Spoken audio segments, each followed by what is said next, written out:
안녕하세요. 삼성 SDS 물류사업부 마켓 인텔리전스 그룹 차미리네입니다. 오늘도 임수혁 프로님 모시고 8월 웨비나 시작하겠습니다. 안녕하세요, 프로님. 안녕하세요. 삼성 SDS 물류사업부 마켓 인텔리전스 그룹의 임수엽입니다. 네, 벌써 8월이 되었습니다. 다들 휴가를 잘 보내고 오셨을 텐데요. 물류는 휴가 종료와 함께 본격적인 성수기가 시작될 것입니다. 해상은 독일 항만 파업에 따른 유럽 내 혼잡이 예상되고 항공은 9월 성수기를 맞이할 기조가 형성되고 있습니다. 이에 8월 물류 인사이트, 해상 독일 항만 파업과 항공 성수기 대비 전략이라는 주제로 오늘의 웨비나를 시작하겠습니다. 그리고 오늘 깜짝 손님이 있습니다. 삼성 SDS 첼로스케어 특화 상품인 바이오 의약 제품에 대한 안내를 신사업그룹 김태용 프로님께서 전달해 주시고자 오늘 함께 참석했습니다. 안녕하세요, 프로님. 네, 안녕하세요. 처음 인사드리겠습니다. 물류사업부 첼로스퀘어 사업팀 신사업 물류그룹의 김태용 프로라고 합니다. 네, 바이오 의약 관련 담당자분들께서는 오늘 관심 있게 청취해 주세요. 그럼 오늘의 웨비나 시작하겠습니다. 안녕하세요. 항공시장 동향 발표를 맡은 물류 마켓 인텔리전스 그룹 차미리네입니다. 8월 항공시장 동향 시작하겠습니다. 항공 발표는 삼성 SDS 데이터 혁신 그룹에서 브라이틱스 모델을 사용한 삼성 SDS 텍 전망으로 시작하겠습니다. 홍콩발 미주 운임은 4분기 최저 6.12달러에서 최고 6.67달러까지 예측되며 24년 1분기 이보다 조금 더 오른 최저 6.99달러에서 최고 7.14달러입니다. 홍콩발 유럽 운임 4분기 최저 운임 5.88달러에서 최고 5.96달러, 내년 1분기는 최저 5.51달러에서 5.84달러 전망하였습니다. 방금 삼성 SDS의 텍 운임 전망을 보고 왔는데 텍 인덱스가 무엇인지 그리고 왜 중요한지 기억하시나요? 아시는 분들은 지금 바로 댓글창에 남겨주세요. 가장 좋은 답변을 주신 분께 시원한 커피를 보내드리겠습니다. 오랜만에 텍 인덱스를 설명드릴게요. 텍 인덱스는 전 세계 주요 항공 화물 루트의 운임 데이터를 수집하여 평균 운임을 산출한 지표입니다. 출발지 공항과 도착지 공항 간에 발생되는 비용을 모두 포함한 올인 비용으로 매주 항공 화물 운임의 변동을 추적할 수 있기 때문에 시장 동향을 이해하는 데 큰 도움이 되는 지표입니다. 그럼 아시아 주요 국가에서 출발하는 미국 운임과 유럽 운임을 살펴보겠습니다. 홍콩, 중국발 운임도 상승세이지만 베트남발 운임에 비하면 안정화된 모습이라고 할 수 있겠습니다. 베트남발 미주 운임은 31주차 킬로그램당 8.42불을 기록하며 24년 최고치 운임을 기록하였습니다. 최근 베트남 미주 노선은 매주 등락폭이 크게 움직이고 있습니다. 다른 노선의 등락이 3% 미만인데 비해 6월부터 베트남발 미주 운임은 주차별로 등락폭이 10%씩 차이가 납니다. 시장 내 스팟 운임의 영향력이 대단한데요. 과연 이 기조가 8월 내에 안정화되어 안정적인 9월 성수기를 맞이할 수 있을지 지켜봐야겠습니다. 유럽향 운임 또한 주의 깊게 살펴봐야 할 부분입니다. 특히 인도발 운임을 눈여겨볼 필요가 있습니다. 7월 셋째 주 방글라데시에서 발생한 시위로 인해 약 3,000톤의 수출품이 공항에 발이 묶여 있습니다. 정부는 혼란에 대응하기 위해 통금 시간을 정하고 고속도로를 차단하며 인터넷을 차단했습니다. 이러한 조치는 이미 극심한 공급 부족을 겪고 있는 방글라데시 다카 공항에 추가적인 어려움을 초래하며 운임 급등의 원인이 되고 있습니다. 올해 초 인도로 유입된 그 방글라데시 물동으로 인해 극심한 혼잡이 발생했는데 이 문제가 아직 해결되지 않은 상황에서 이번 사태는 또 다른 인도발 운임 급등의 발판이 될 수 있습니다. 따라서 유럽 운임을 분석할 때는 인도발 운임 동향도 함께 고려해야 합니다. 중국, 홍콩, 베트남, 그리고 인도 텍 운임을 살펴보는 이유가 무엇일까요?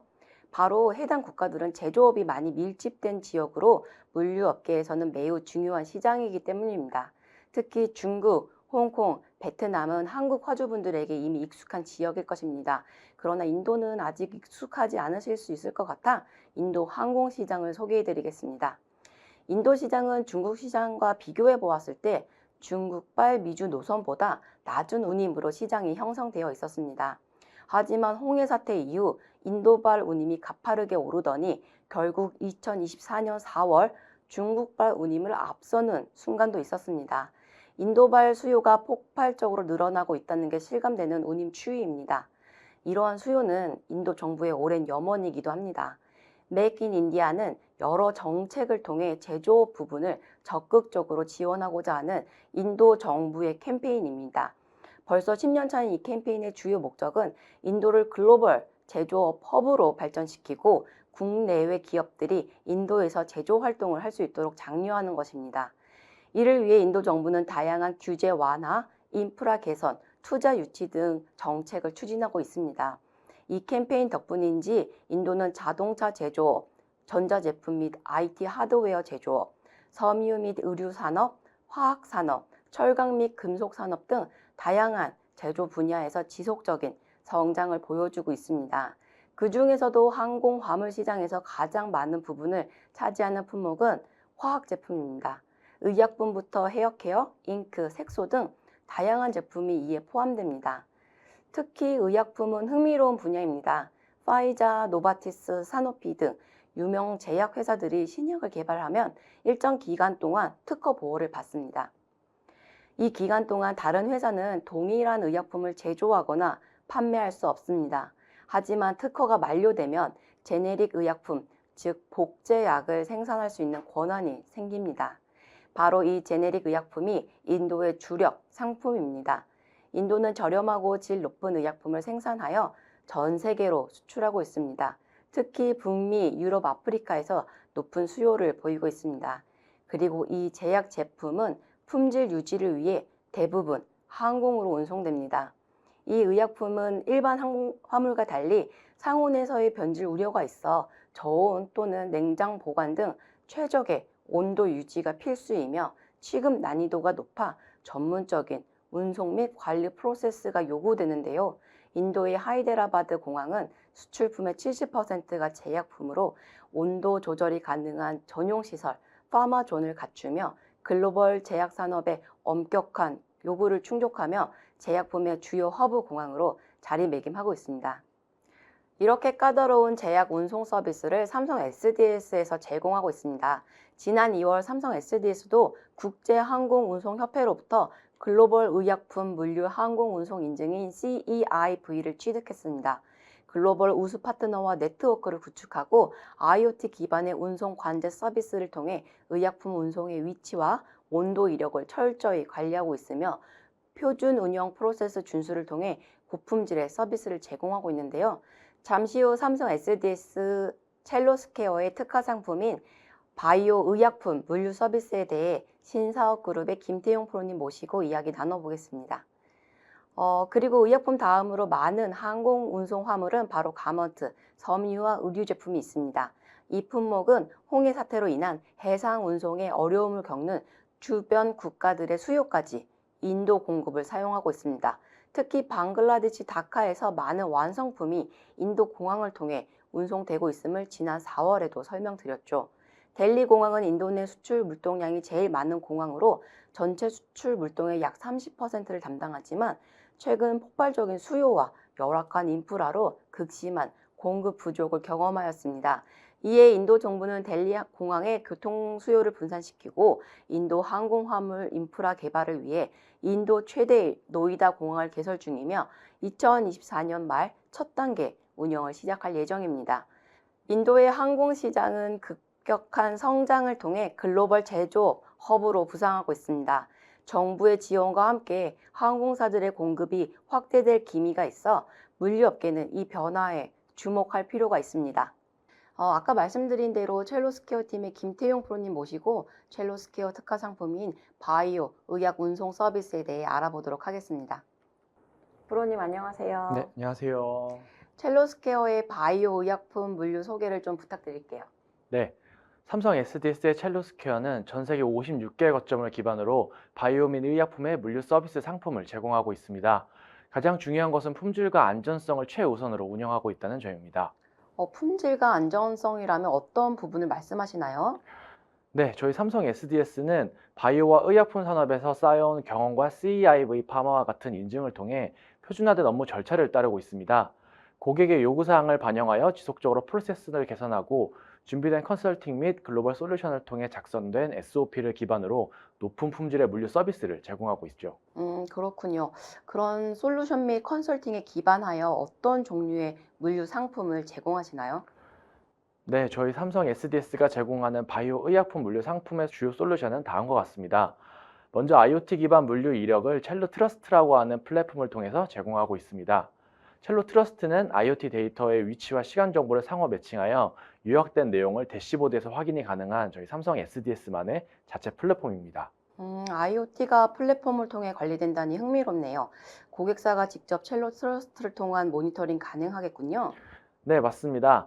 IoT 장비에서 전달받은 온도 데이터를 취합하고 이 정보를 첼로 트러스트를 통해서 시간 및 위치 정보 통합 관리가 가능하다고 보시면 됩니다. 이런 서비스들은 국제운송 솔루션에 접목해서 제공이 되고 모든 정보를 플랫폼에 업로드해서 이를 기반으로 리스크 및 정보 관리가 가능합니다. 이를 바탕으로 완제품의 원부자재 국제운송도 저희가 제공하고 있습니다. 완제품뿐만 아니라 원부자재도 관리하시나요?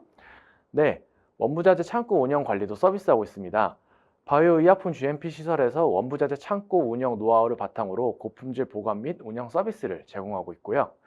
이런 부분들은 모두 GMP 가이드라인에 맞춰서 진행되고 있고 바이알 용기, 필터류, 백류, 그리고 원료 등의 원부자재 관리 노하우를 보유하고 있습니다. 프로님, GMP 시설이라고 하셨는데 GMP가 무슨 뜻인가요? 네, 의약품 GMP란 Good Manufacturing Practice의 약자로 의약품 등의 제조나 품질 관리에 관한 규칙이라고 보시면 됩니다. GMP는 의약품의 안전성이나 유효성을 보장하는 기본 조건입니다. 보통 창고 서비스는 GDP, Good Distribution Practice에 인증이 된 곳에서 서비스를 제공하고 있는데 저희 SDS는 더 까다로운 GMP를 받은 사이트에서도 가이드라인에 맞추어서 자재 관리가 가능합니다. 프로님, 혹시 실제 사례들을 좀 알려주실 수 있을까요? 예, 제가 준비한 SDS 바이오 물류 사업 성공 사례는 모 고객사의 냉동 혈장 해상 운송 사례입니다. 이 프로젝트는 싱가포르에서 경북 안동까지 혈장을 운송하는 사업이었습니다. 혈장의 경우 영하 35도씨 이하로 모든 운송 구간을 유지해야 하기 때문에 이 부분을 가장 중점적으로 운송하고자 했습니다. SDS는 항공뿐만 아니라 해상도 가능한 거죠? 네, 맞습니다. 저희는 항공도 가능하고 해상도 가능하다고 보시면 아, 됩니다. 혈장이면 혈액세포 말씀하시는 거죠? 듣기만 해도 매우 예민한 품목 같은데 너무 흥미롭습니다.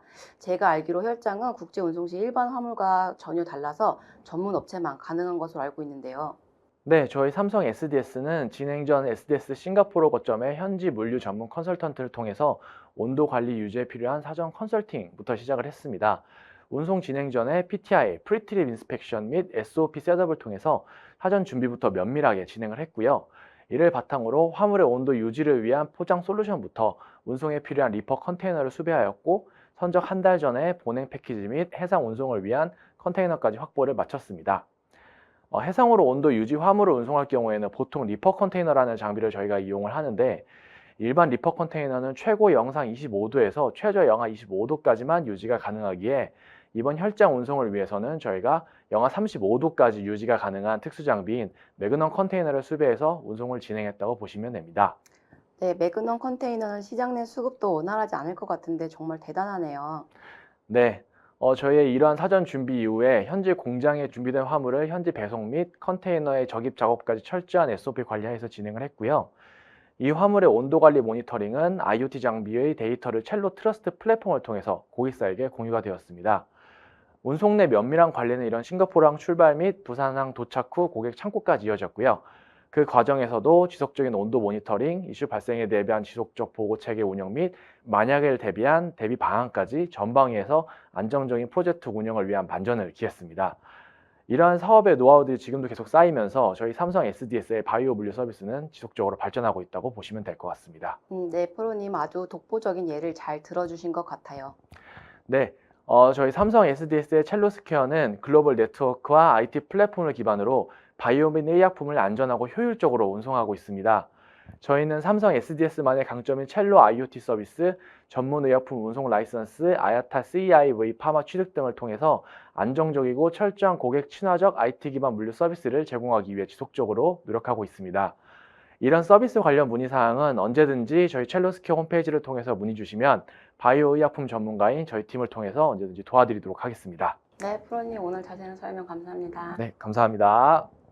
다음은 월드 ACD에서 발표한 자료로 수요와 공급 그리고 글로벌 운임 추이를 살펴보겠습니다. 2024년 7월 중순 이후부터 국제 항공 화물 수요는 3주째 감소 상태입니다. 특히 중국, 미국 수요가 지난해 동기 대비 8% 감소하였는데요. 특히 세관 검사 정책 강화가 시작된 3개월 전부터 중국발 로스앤젤레스 착 수요가 급격히 감소하며 로스앤젤레스 착 수요는 지난해 29주차 대비 23%나 감소하였다고 합니다. 여기서 말하는 세관 검사란 특히 전자상거래 화물과 전자상거래 화물을 통한 불법 약물 단속 그리고 인보이스 밸류 축소 신고에 집중되는데요. LAX 공항에는 새로 도입된 중앙 집중 검사 시설에서 효율성을 높이고 불법 물품의 발견을 더욱더 효과적으로 한다고 합니다. 반면 중동과 동남아시아 시장은 지난해 대비 지속 상승세입니다. 다만 2월에서 4월 사이에 30에서 40%나 되었던 수요가 29주차에는 16%로 줄어들기는 하였지만 여전히 대부분의 지역에 비해 아주 높은 수요를 보입니다. 운임은 아시아발 미주착 스팟 운임이 수요가 감소한 것에 비해 여전히 높은 수준을 유지하고 있습니다. 29주차 평균 중국발 미국착 스팟 운임은 5.25달러로 지난해 동기 대비 40%나 높은 운임입니다. 수요도 높고 운임도 높은 지역은 중동과 남아시아 지역입니다. 중동과 남아시아발 유럽착 평균 스팟 운임은 킬로그램당 3.30달러로 지난해 동기 대비 126% 인상되었고 특히 방글라데시발 스팟 운임은 지난해 동기 대비 178%, 인도발 운임은 161% 인상되며 전반적인 상승을 이끌었습니다. 다음은 단기 운임 전망입니다. 1년이 참 빠르게 지나가는 것 같습니다. 이 더위가 좀 사그라들면 항공 화물 시장은 본격적인 화물 성수기를 맞이할 텐데요. 제네타의 전망에 따르면 2024년 4분기 아시아발 항공 운임은 6월 대비 50% 이상 인상 가능성이 있다고 합니다. 제네타뿐만 아니라 아이아타도 전 세계 화물 수요가 공급을 넘어서며 당분간 운임 강세가 유지될 것으로 전망하고 있습니다. 특히 중국발 미국착 노선은 주변국의 수요까지 장악하며 아시아발 공급을 소비하고 있습니다. 그러나 트랜스퍼시픽 노선은 상용기, 즉 시장 내 공급으로는 수요를 해결하기 어려워 전세기 투입 등 다양한 방법으로 수요를 해소하려는 화조들의 고통이 큽니다. 이 틈새를 노린 항공사들이 있습니다. 유럽의 주요 항공사들은 유럽 내 허브 스테이션과 글로벌 네트워크를 활용하여 아시아와 북미를 연결하는 틈새 노선을 공략하고 있습니다. 오른쪽 표를 보시면 여객기에 의한 공급 추이를 볼 수 있습니다. 노란색 그래프가 국제선 여객 공급의 추이이고 이 트렌드를 아주 비슷하게 따라가는 것이 유럽, 미주 공급입니다. 한마디로 해당 구간은 여객기 공급이 지배적이라고 볼 수 있습니다. 프로님, 그런데 원래 여객기 공급이 시장에서 지배적이지 않나요? 그렇게 설명해 주셨던 것 같아서요. 네, 맞아요, 프로님. 여객기는 전체 항공시장의 약 40%를 점유하고 있습니다. 다음 장에서 여객기 공급의 변화를 또 한번 살펴볼 텐데요. 여객기 공급 패턴을 보면 1년의 중간, 여름쯤 우상향 곡선을 그리며 증가하고 매해 같은 패턴이 반복되고 있습니다. 하지만 아시아 북미 노선의 경우 국제선 여객 공급 패턴과는 조금 다른 양상을 보입니다. 프로님, 왜 그럴까요? 정말 여객기 공급이 급감했던 2020년이랑 21년도에도 아시아 미주 노선은 공급량이 높았네요. 네, 이 구간의 공급은 화물기와 특송기 그리고 전세기 공급도 아주 활발한 지역이기 때문입니다. 하지만 최근 아시아 미주 노선, 즉 트랜스퍼시픽 구간의 물리적 공급이 포화된 상태입니다. 이를 알아챈 유럽 항공사들의 움직임이 새롭습니다. 유럽을 기점으로 아시아와 북미를 연결하는 공급망을 확장하고 있습니다. 에어프랑스는 24년 7월부터 차이나 카고와 BSA 블록 스페이스 어그리먼트를 통해 프랑스를 통한 중남미 공급을 책임지게 되었습니다. BSA는 항공사와 화물 운송업체 간의 특정 항공편의 일정 공간을 사전에 예약하는 계약을 의미합니다. 이 계약을 통해 화물 운송업체는 항공사로부터 일정량의 화물 공간을 보장받게 됩니다. 운임은 계약에 따라 다르긴 하지만 계약 기간 내 최소한의 변동으로 안정적인 운영을 하는 것이 기본적이죠. 공급이 부족할 때 BSA 최대 장점인 운영 안정성을 유지할 수 있지만 반대로 BSA는 수요가 부족할 때에도 계약된 비용을 지불해야 하는 유연성이 부족합니다. 두 항공사가 BSA를 체결하였다는 것은 성수기의 공급이 상승할 것으로 유추해 볼 수 있겠습니다. 두 번째로 독일의 최대 항공사인 루프트한자는 독일 프랑크푸르트를 기점으로 중국의 선전, 광저우 등 주요 지역으로 주 5회 화물기를 투입할 예정입니다. 그리고 이미 6월부터 프랑크푸르트와 멕시코의 멕시코시티 그리고 몬테레이를 순환하는 화물기를 운영하며 아시아와 중남미 수요를 공략합니다. 마지막으로 머스크에어는 중국, 유럽, 미국을 연결하며 마이애미를 허브로 중남미 공급망을 지원하고 있습니다. 밑에 항공사 네트워크를 보니까 지구촌이라는 말이 실감나는 그림입니다. 네, 맞아요, 프로님. 그런데 저는 이 자료를 준비하면서 여러 가지 생각을 좀 해봤어요. 정말 지구를 거꾸로 한 바퀴를 돌아야 미국의 중남미에 닿는 것일까 하고요. 이런 걸 디투어라고 하는데요. 원래 계획된 경로에서 벗어나 다른 길로 돌아가는 것을 의미하죠. 예를 들어 도로공사나 사고로 인해 길이 막혔을 때 운전자들이 우회하여 다른 경로로 가야 하는 상황을 말하는 건데요. 항공 화물 공급에 디투어 노선이 나타났다. 그만큼 트랜스퍼시픽 노선에 심각한 차질이 발생했고 이를 타개하기 위한 항공사들의 판단이라고 저는 생각하게 되었습니다. 다시 한번 장표 서두에 말씀드린 대로 제네타의 4분기 항공 운임이 50% 이상 인상 가능성이 아주 틀린 말은 아닌 것 같습니다. 이에 물류 관계자분들은 다양한 공급에 힘써야겠습니다. 다음은 시버리에서 제공하는 자료로 공급을 살펴보겠습니다. 왼쪽에 여객기, 화물기 그리고 특송기로 구성된 전체 공급은 24년 1월부터 7월까지 누계 대비 24년 공급은 8% 늘어났습니다. 이 중 여객기가 전체의 42%를 차지하며 지난해 누계 대비 14% 늘어났습니다. 지속 예기하는 여행객들의 수요가 늘어나며 여객기 공급도 늘어난 결과입니다.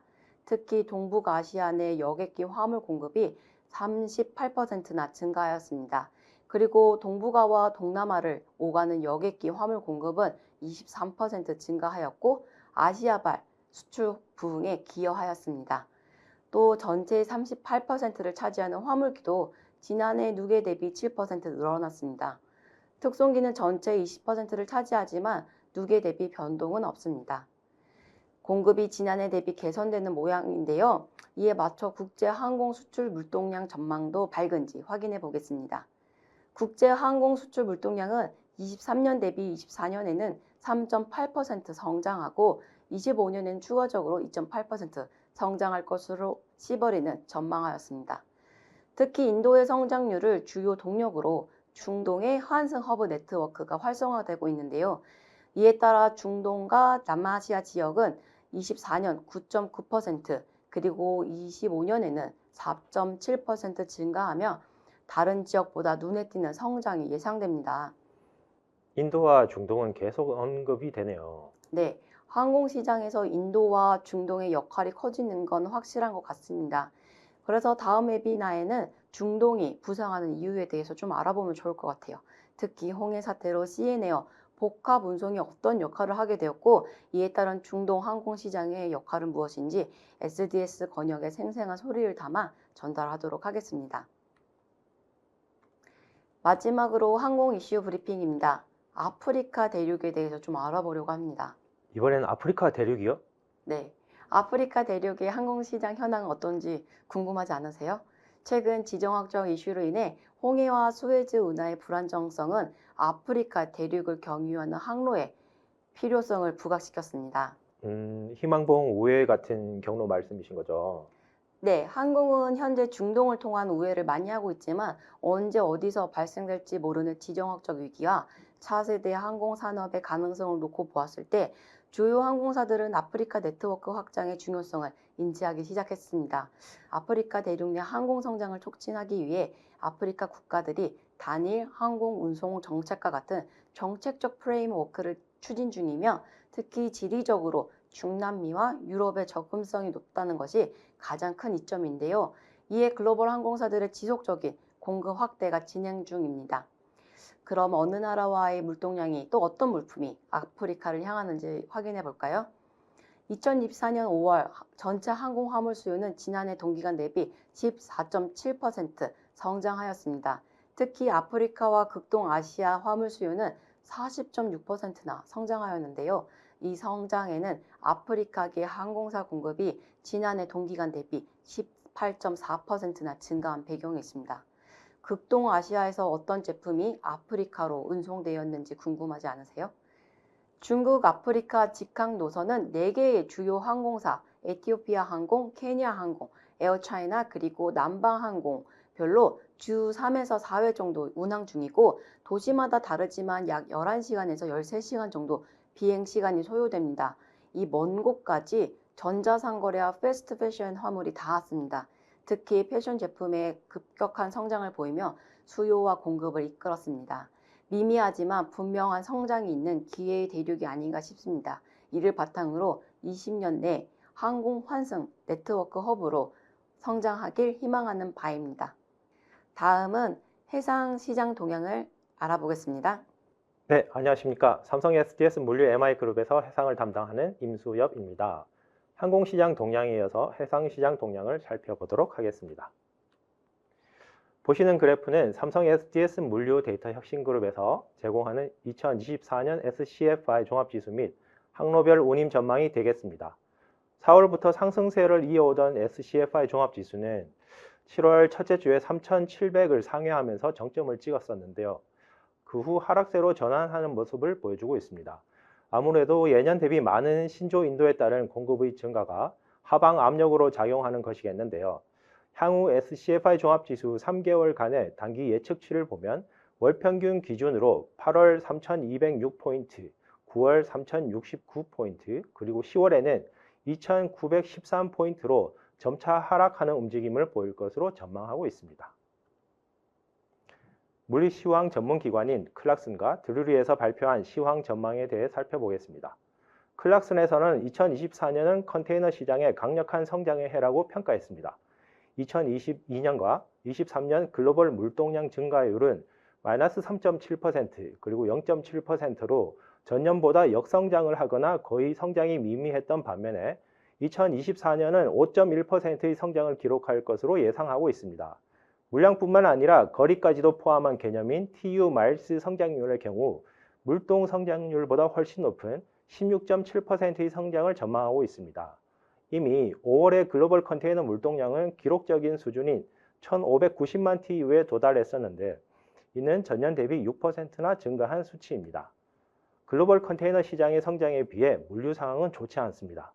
올해 가장 큰 화두인 홍해 사태는 올해 컨테이너 운송 시장의 주요 동인으로 작용하면서 선박 부족, 항만 혼잡을 야기시키면서 운임 상승을 견인하고 있습니다. 특히 항만 혼잡은 팬데믹 이후 다시 발생하면서 혼란이 가중되고 있는데요. 클락슨의 컨테이너 항만 혼잡 지수에 따르면 팬데믹 시기인 2022년 7월경에 해당 지수는 가장 고점을 기록하며 글로벌 컨테이너 선단 전체 용량의 37%를 상회하기도 했었는데요. 최근 7월에 이는 다시 31% 수준까지 증가했습니다. 특히 이번 항만 혼잡은 팬데믹 때와는 다르게 아시아 항만에서의 항만 혼잡도 기록적인 수준에 도달했는데요. 그나마 다행인 것은 최근 싱가포르에서 혼잡 완화 징후가 보이고 있어 점차 이 부분도 개선될 것으로 기대하고 있습니다. 이번에는 드루리의 전망을 살펴보겠습니다. 드루리에서는 이미 해상 운임이 정점에 도달한 것으로 예측하고 있습니다. 운임 수준을 나타내주는 드루리의 WCI, 즉 월드 컨테이너 인덱스 지수 또한 다른 지수들처럼 28주부터는 하락세를 보여주고 있는 것을 알 수 있습니다. 다만 이미 해상 운임은 하락세로 전환되었지만 지난 7월 말 하마스의 최고 지도자가 사망하면서 중동 갈등이 고조되면서 큰 폭의 하락보다는 아직 높은 현 수준의 운임이 유지될 것으로 전망하고 있습니다. 클락슨이 7월에 발표한 자료에 따르면 올해 폐선량이 다시 하향 조정되며 83,000 TU 수준일 것으로 예측하고 있습니다. 매달 폐선량 전망을 발표할 때마다 수치가 계속 하향 조정되고 있는 상황이었었는데요. 이번에는 코비드 시기 이후 가장 최저 수준까지 떨어졌습니다. 최근 10년 내 폐선량이 10만 TU 이하로 떨어진 경우는 팬데믹 시기였던 2020년, 2021년을 제외하고는 없을 정도의 수준입니다. 또한 올해 신규 선박 인도량은 역대 최고치인 292만 TU로 전망되고 있는데요.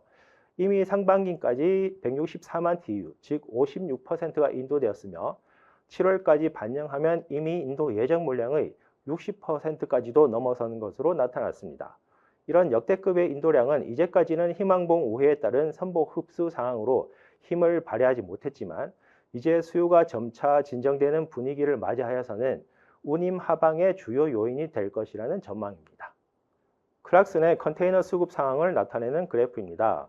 2024년 공급 증가율은 올해 발표하였던 전망들 중 최고치인 10.2%를 기록하였지만 수요 증가율은 이전 수준에 머무르게 되어 수급 불균형은 가장 큰 폭인 5.5%로 벌어졌습니다.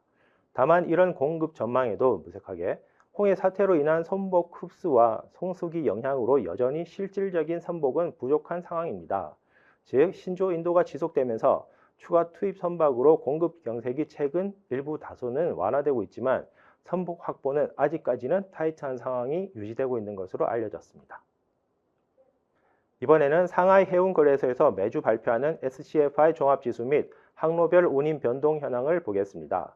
언제 끝날지 몰랐던 해상 운임의 상승세는 4,000대의 진입을 목전에 두고 7월 첫 주에는 SCFI 종합지수가 3,734포인트를 기록한 이후 이제는 8월 첫 주 발표치까지 봤을 때 연속 하락세를 보이고 있습니다.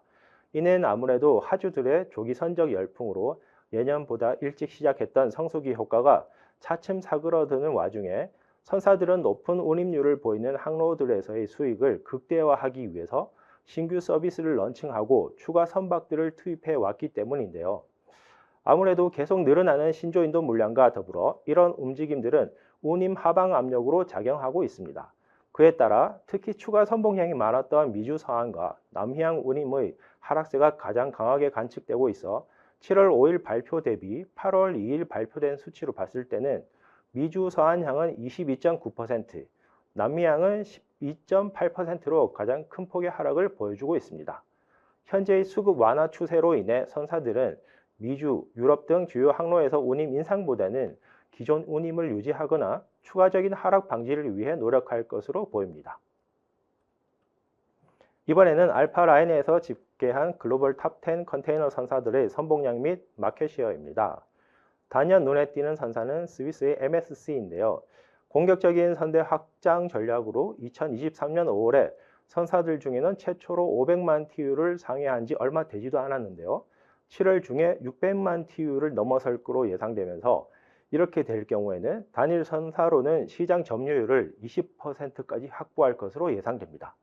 MSC의 이런 움직임은 내년 1월에 종료되는 2M에 대비하기 위한 부분도 있을 텐데요. 업계에 따르면 MSC는 자체 단독 운영 서비스를 확대하기 위해 홍해 사태 이전부터 특히 아시아 유럽 항로에서의 서비스들을 늘려오고 있었으며 이를 뒷받침하고자 신조 발주와 중고선 매입을 계속해오고 있는 것으로 알려졌습니다. 한편 현재 3위인 프랑스의 CMA CGM 또한 공격적인 선대 확충 전략을 구가하고 있는데요. 이번 7월 중순에도 현대중공업 및 현대사모에서 15,500TU급 선박 12척을 발주한 바 있습니다. 현재 발주 잔량을 고려했을 때 2026년도에는 머스크를 제치고 CMA CGM이 2위 자리를 차지할 것으로 예상됩니다. 문득 항공의 경우에는 화물 기준으로 업계를 리딩하는 업체들이 어디인지 궁금합니다만 차프로님 혹시 알려주실 수 있나요? 네. 선사와 항공사를 비교하는 것이라면 특송기를 제외하고 알려드릴게요.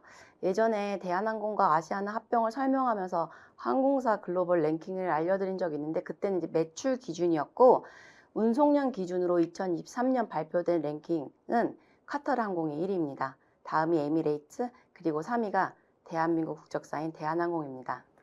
네, 설명해 주셔서 감사합니다. 해운에서의 MSC 같은 곳이 항공에서는 카타르 항공인 것이군요. 좋은 정보 감사합니다. 덴마크 해운 조사 기관인 Sea-Intelligence에서 제공하는 글로벌 주요 항로별 운항 정시성 지표입니다. 정시 운항의 기준은 기존에 공표된 스케줄에 대비해서 플러스 마이너스 1영업일 이내에 도착하는지의 비율을 집계하는 것입니다. 전 세계 34개 항로에서 60여 개 이상의 컨테이너 선사들로부터 조사된 자료가 되겠습니다. 2024년 6월 글로벌 전 항로에서의 평균 정시성은 54.4%로 금년 중 최고치를 기록했던 전월보다 1.2%포인트 하락하였으며 홍해 사태 이전인 전년도 6월에 64.2% 대비해서는 여전히 큰 격차를 보여주고 있는 것을 알 수 있습니다. 주요 항로 기준으로 본다면 미주 서안 항로가 전월보다 1.6%포인트 개선된 66.3%로 가장 우수한 것으로 나타났으며 본장표에는 없지만 그리고 주요 선사 기준으로 봤을 때 글로벌 전 항로 기준으로 6월에 가장 우수한 정시성을 기록한 곳은 하팡로이드로 55.4%를 보였고 그 뒤로는 CMA, CGM, 머스크 그리고 에버그린이 50%를 상회하는 결과를 나타내며 뒤를 이었습니다. 이제 북미와 북유럽 그리고 아시아 주요 주간 선박 대기 현황을 살펴보겠습니다. 우선 북미 서안의 롱비치항은 최근까지의 조기 선적 물량과 파업을 우려한 북미 동안향 물동의 이전에도 불구하고 항만 운영 효율화에 힘입어서 대기 선박 수는 경미한 증가에 그치고 평소와 유사한 수준을 유지하고 있습니다. 북유럽의 중심 항만인 로테르담과 벨기에의 앤트워프 항만은 조기 성수기 물량의 집중, 희망봉 우회에 따라 늘어난 운항 거리로 인해 기존 스케줄을 벗어나 기항하는 선박들의 증가로 많은 선박들이 대기하고 있고 특히 로테르담의 경우에는 7월 중순에 발생한 마이크로소프트 윈도우 운영체제 발 IT 대란에 따른 장애까지 겹치면서 터미널 중단 상황까지 겪었던 것으로 알려졌습니다. 아시아 지역에서는 글로벌 최대 선적항인 상해의 경우 성수기 및 미관세 부과 전에 선적을 위한 물량들의 급증 그리고 7월 중순부터 메가급 선박들의 기항으로 인해 많은 대기 현황을 나타내고 있습니다.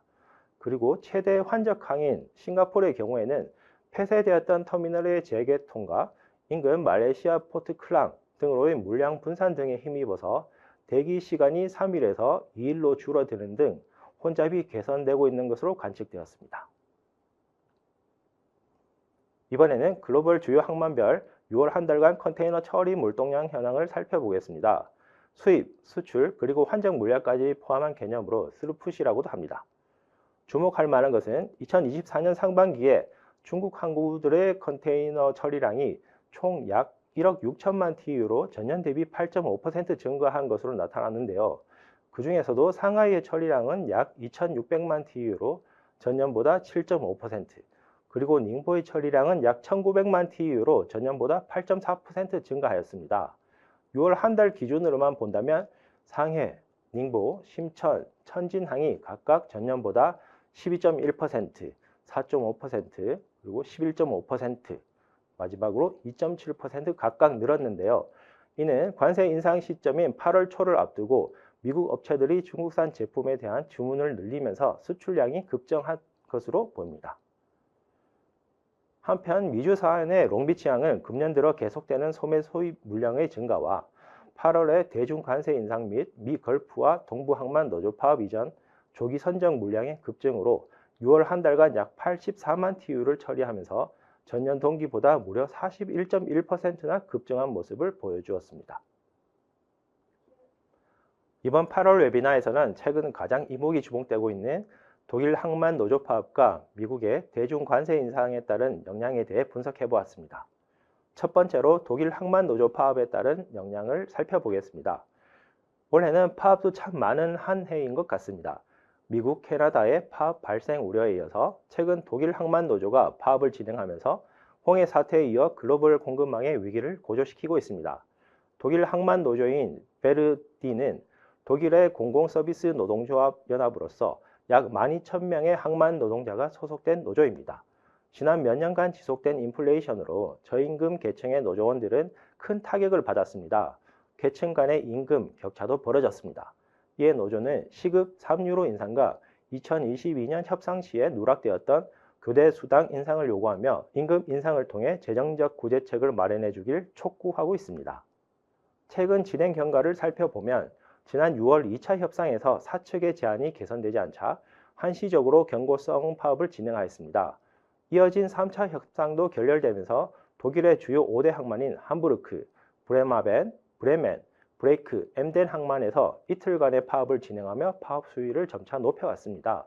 노조는 4차 협상을 앞두고는 7월 초에 다시 함부르크 항만을 선두로 하여 전면 파업을 선언하며 사측의 압박 수위를 높여갔습니다. 결국 4차 협상에서 사측인 ZDS, 즉 독일 항만 운영자 중앙회는 교대 수당, 연간 휴일 수당 지급과 시급 인상, 인플레이션 보상 프리미엄에 대해 두 개 방안을 포함한 최종 제안을 하며 최종 결정에 대해 항만 노조로 공이 넘어온 상황입니다. 항만 노조도 더 이상은 사측이 협상안 마련이 어렵다는 것을 인정하고 8월에는 노조원들의 뜻을 모아 최종 결정을 하기로 결정했습니다. 함부르크 항만은 글로벌 23위 규모의 물동량을 처리하는 독일의 최대이자 유럽 3대 가문 중의 하나로 그 영향력은 독일에만 국한되지 않고 유럽까지 영향을 끼치고 있습니다. 파업으로 항만 운영이 원활하지 못하면서 아시아 북유럽 선박의 지연 일수가 1분기 3.6일에서 2분기에는 4.6일까지 증가했고, 특히 함부르크 항만은 7월 대기 선박수가 1월 대비 53%나 증가했습니다. 또한 파업으로 인해 처리 물동량도 감소가 예상되는데요. 이미 2022년에도 6월에 두 차례 파업 이후 8월에는 10차 협상 끝에 합의를 이룬 경험이 있습니다. 이때도 3분기 물동량이 약 200만 TU 이하까지 떨어진 바 있었습니다. 또한 독일은 유럽 내 대표적인 제조 국가로서 함부르크 항만은 산업 자재 및 벌크 화물을, 브레마베는 자동차 주요 관문항으로 운영되고 있는데요. 운영 중단 시에는 관련 산업까지 적지 않은 부담으로 작용할 것으로 전망하고 있습니다. 실제 지난 6월 파업으로 60억 달러 이상의 무역 손실이 발생한 것으로 알려지고 있습니다. 말씀을 나누다 보니 항공화물 시장에서는 공항 파업에 따른 공급망 경색이 없는지 궁금해지는데요. 차프로님, 혹시 항공화물 시장에서는 최근 공항 파업 사례가 없었는지요? 프로님 지금 말씀하시는 항만은 철저히 화물만을 위한 항만이죠. 네, 맞습니다. 항만처럼 공항은 파업하기 쉽지 않습니다. 왜냐하면 당장 여객 수화물 처리를 못할 경우 엄청난 일이 발생하니까요. 물론 항공사나 지상조업사의 파업으로 일시적인 터미널 혼잡은 있었습니다. 올해 4월 독일 루프트한자의 파업이나 중동 최대의 지상조업사인 드나타의 파업으로 화물 적체가 야기되긴 했으니까요. 네. 항공 운송 시장이 해상 운송 시장은 좀 다른 부분이라 할 수 있겠네요. 네. 다시 본론으로 돌아와서 아무래도 글로벌 공급망의 부담이 더 심해지지 않기를 바라는 마음에서라도 독일 항만 노조의 원만한 합의를 기대해 보겠습니다. 다음은 근래 핫한 이슈가 된 관세 인상에 관련된 내용입니다. 2024년은 선거의 해라고 말할 수 있을 정도로 타이완 총통 선거, 러시아 대선, 한국 총선 등 전 세계적으로 선거가 줄줄이 이어졌습니다. 그 중에서도 가장 화두가 되는 것은 미국 대선이 아닐까 싶습니다. 대선을 앞두고 각 후보들은 미국 우선주의를 내세우며 최근 중국 수입품에 대해 관세 인상을 적용하겠다는 등 강경 노선을 표방하고 있습니다. 백악관에서는 지난 5월 180억 달러에 해당하는 중국산 수입품들에 대해 관세 인상안을 발표하였으며 품목에 따라 금년 8월부터 2026년까지 걸쳐서 줄줄이 인상한다는 계획입니다. 8월부터 관세 인상을 예정한 품목들로는 전기차 100%, 태양전지 50%, 철강, 알루미늄, 리튬이온 배터리 25% 등이 있으며 시장에서는 8월에 정책이 적용되기 전에 해당 품목들 위주로 중국에서의 밀어내기 수출 물량이 급증할 것이라는 우려가 있어 왔습니다. 이에 대해 분석해보고자 미국의 중국 해상 수입 물동을 살펴보았습니다. 피어스 데이터에 따르면 2024년 상반기 미국의 수입 물동량은 총 1362만 TU이며 수입량 기준으로 보면 중국, 베트남, 한국, 인도, 태국 순입니다. 특히 중국은 물동량 기준 39%를 차지하며 가장 압도적인 물동 규모를 차지하고 있습니다. 2019년에서 24년까지 각 1분기 물동을 살펴보았을 때에도 중국이 차지하는 비중은 꾸준히 40%를 유지하고 있는 상황입니다. 중국으로부터 수입하는 물품은 HS 코드상 살펴보면 총 7개 품목이 63%를 차지하고 있습니다. 해당 7개 품목은 가구, 기계류, 플라스틱 제품, 전자기기, 장난감, 철강, 알루미늄, 그리고 차량이 속합니다. 이 품목들 중에는 좀 전에 말씀드렸던 8월부터 관세 인상 적용을 받는 품목의 일부도 3개의 HS 코드 품목들에 속하고 있는데요. 첫 번째 철강, 알루미늄, 두 번째는 리튬이온 배터리 등 전자기기에, 그리고 세 번째로 전기차는 차량 HS 코드에 속합니다. 2024년 상반기 중국발 수입 물동 중 위의 3개 HS 코드별 품목에 대해 물동량 추이를 확인해 보았는데요. 1분기 대비 2분기는 7% 물동이 증가하였습니다. 또한 관세 인상을 발표한 시점인 5월을 전후로 하여 4월과 6월을 비교했을 때는 16%까지 물동이 증가한 것으로 파악되었습니다. 즉, 이번 분석을 통해 관세 인상 발표로 중국발 물동이 증가했다는 점을 확인해 볼 수 있었습니다. 한편 미국 무역 대표부인 USTR을 고율 관세 적용 예정일이었던 8월 1일 직전인 지난 30일에 적용 시점을 최소 2주 미루는 것으로 갑자기 발표하였습니다. 공개 의견 수렴 기간 동안 접수된 의견을 검토 중이기 때문이라고 표면상의 이유를 설명하였는데요. 일각에서는 중국산 물품 수입이 필요한 미국 기업들의 비용 증가 및 가격 경쟁력 약화를 우려한 반발이 어느 정도는 작용했을 것으로 보는 시각이 있습니다. 아무튼 8월 중에는 대중국 관세 최종안이 발표되고 발표 후 2주 후부터 적용될 것으로 예상되고 있습니다. 이러한 관세 부과가 적용된다면 향후 미중 간 물동량은 어떻게 변화할지 기초가 주목되고 있습니다. 그러면 이제 해상 동향에서 오늘 살펴본 내용들을 요약해 보겠습니다. SCFI는 4월부터 시작된 고공행진을 멈추고 7월 들어 14주 만에 하락세로 전환하는 모습을 보여주고 있습니다. 그러나 아직 미국 및 유럽의 대중 관세 인상 움직임, 북미와 독일에서의 항만 노조 파업, 그리고 최근 불거진 이란, 이스라엘 간 중동 분쟁 가능성 등으로 해상 공급망의 불안 요소는 여전히 존재하고 있습니다. 하지만 신조 인도에 따른 성봉량의 확대와 아시아 항만에서의 혼잡 개선으로 차츰 개선될 수 있는 여지도 있습니다. 즉, 최근 해상 운송 시장을 한마디로 요약드리자면 흐림 속 가끔 맑음이라고 말씀드립니다. 네, 항공 동향 마무리하겠습니다.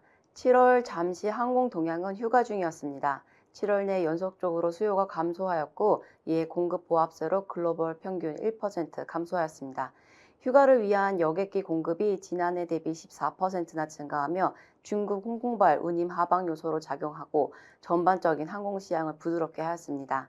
다만 베트남발은 여전히 고운임으로 7월 마지막 주 연중 최고 운임을 기록하기도 하였습니다. 이는 8월 말 다가올 성수기를 두렵게 만드는데요. 여러 기관에서는 하반기 항공 운임의 급격한 상승을 예고하고 있습니다. 8월을 두고 제네타야 항공화물 최고 책임자는 이렇게 말을 했습니다. 이제는 진정한 성수기의 첫 신호를 위해 8월 말에 모든 시선이 집중되어 있으며 항공사들에게는 케이크 위의 체리와 같은 시기가 될 것입니다. 오늘 웨비나에 참석해 주셔서 다시 한번 감사드리며 앞으로 지속적인 관심과 참여 부탁드립니다. 감사합니다.